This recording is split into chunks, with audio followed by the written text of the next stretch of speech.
Job करणाऱ्यांना वाटतं की बिझनेस करावा आणि बिझनेस करणाऱ्यांना वाटतं की जॉब करावा. कारण बिझनेस करणाऱ्याच्या डोक्यावरनं एक प्रचंड टेन्शन असतं की ती रिस्पॉन्सिबिलिटी त्यांनी घेतलेली असते. मग त्याला ते मागे फिरणं ना, एक तर फायनान्शियल लॉस, इमेज लॉस आणि त्या कॉन्सेप्टचं मरण.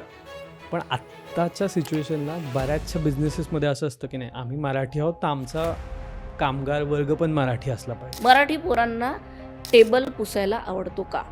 रेस्टॉरंट्समध्ये सरळ नाही म्हणून सांगतात.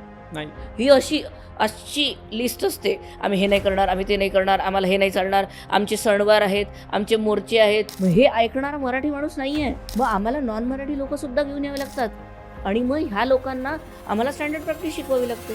ओके. मग महाराष्ट्रामध्ये तुम्हाला काही मराठी लोक नाही मिळत. जिथे नाही मिळत तिथे आम्ही बाहेरचे जे लोक काम करायला आलेले आहेत, ज्यांना कामाची गरज आहे, जे कोणालाही त्रास न देता कामं करतात आहेत, ओके. जे कोणाचाही जॉब घ्यायला इथे नाही आले, ते त्यांचा उदरनिर्वाह इथे करायला आले आहेत आणि त्यांना सांगितलेल्या सगळ्या गोष्टी ते करतात.